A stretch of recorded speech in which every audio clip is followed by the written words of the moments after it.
Sandro na talagang ang plano ay ang Patapat Viaduct, ang Patapat Bridge ang gagawin na lang daw. Kasi mukhang hopeless talaga yung natin, yung bundok natin. Eh, kawawa naman kayo na isolate.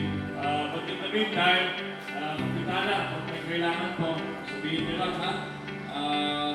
We're here, no? At least madadaan na ng konti. So, mas madali na maghatid ng mga supplies para sa inyo.